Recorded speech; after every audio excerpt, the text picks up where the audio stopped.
What's up, riders? It's your boy Achilles, and we are back for another edition of the Tokusatsu Top 10. That's right, this year me and my boy Jem from Pronghorn Heroes decided to bring it at you again with the top 10 things in Tokusatsu for 2021. And we've enlisted a few special guests that you'll see along the way as well. But just like last year, part 1 is right here on this channel. But if you want to catch part 2 with numbers 5 through 1, head on over to Pronghorn Heroes' YouTube channel. With that, let's get started.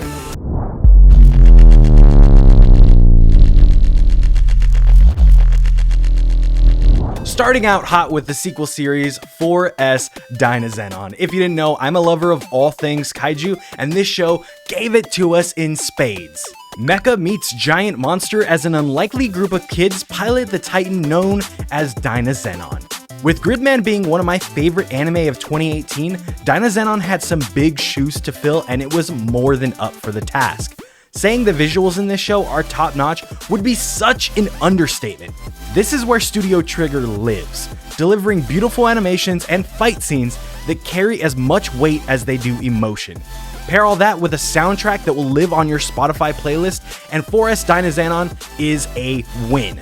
And there's more to come with the announced Gridman Cross Dynazenon on its way in the near future.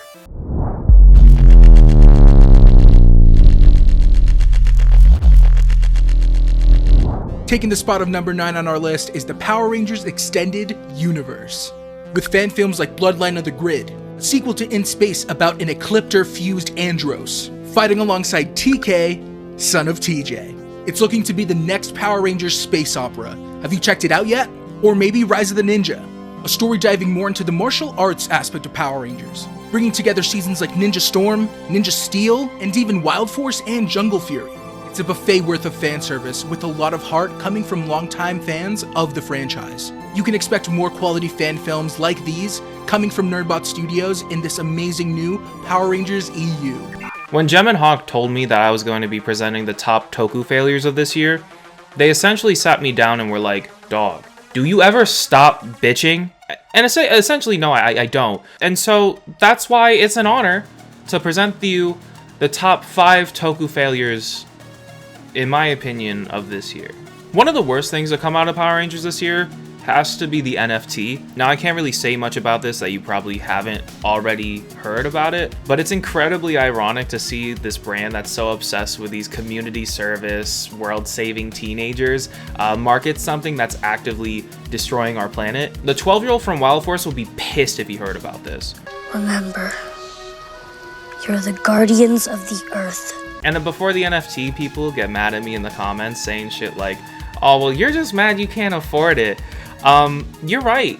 I may never own an NFT, but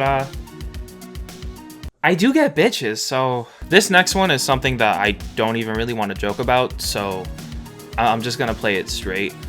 Essentially, when I was writing down stuff for this list, I wrote short little blurbs just to sort of like keep track of each topic. They weren't even complete sentences, really.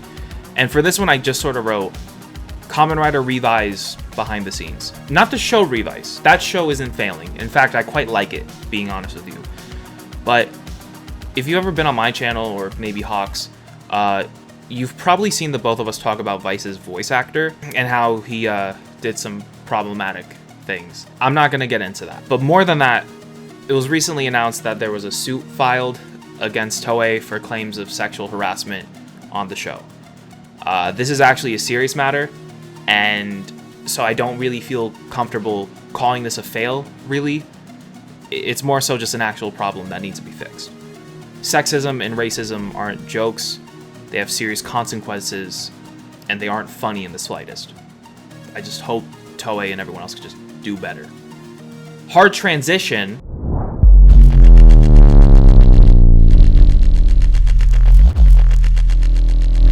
Almost 60 years after these two first clashed on the big screen, Warner Bros. Gave us the high-budget big battle that kaiju fans have been clamoring for. Godzilla vs. Kong released in March to high praise and stomped pandemic box office records at the time. It currently sits as the 8th highest grossing movie of the year. While the human characters may have been lacking, the film delivered tenfold on an all-out war between these two legends of cinema and gave us one definitive king of all monsters.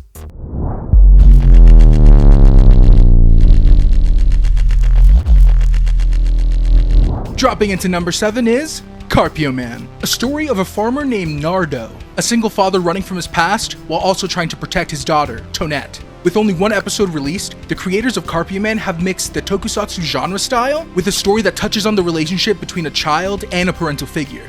Nardo isn't Tonette's biological father, but that doesn't stop her from believing in him as a hero and as her dad. It has a similar feel to Ultraman, but it also does Tokusatsu in its own way, setting up a fresh new take on what a Toku show can be. I unfairly called Carpio Man an indie tokusatsu before I saw it, and I have to 100% retract that statement here. Carpio Man is the Philippines tokusatsu, and I need so much more of the gigantic archipelago defender. Hello Tokusatsu community, this is Josh Perry at LiveNinjaKey on Twitter, and I'm here to go over the best Power Rangers toys, the highlights of the year of 2021. I picked something from the basic toy line, the Dino Fury toy line, and the Power Rangers Lightning Collection for those adult collectors out there. And first up, I picked this right here, the Power Rangers Dino Fury Zord Link combo set. That doesn't have to be the combo set, I'm mainly just talking about the Zord Link kind of functionality in general here. This was the Amazon exclusive version that had all 5 of the Zords in one huge set, and you can see all the combinations you can do on the back there. Now, unfortunately, I am currently at home for winter break from being up at college, and I actually have the Zords themselves back up at college. But hey, I got the box here, so we can do this as well as we can.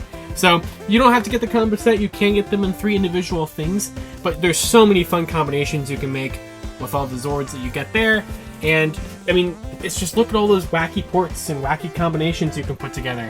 Really, really fun toys. We're getting more of these in 2022. So, I'd say pick them up now so you can have more to, interact with next year. And as for the Lightning Collection, so many good figures came out this year. But if I had to pick one, my top favorite, because the TMNT ones aren't quite out just yet, because those would be my top, Phantom Ranger from Wave 10. One of my favorite suit designs, but also one of the best Lightning Collection figures I think they've ever done. Not only is this guy pinless, which means they're implementing new joint technology in him, really, really good details, and definitely a great choice for a fan favorite character. And those were the best Power Rangers toys released in 2021.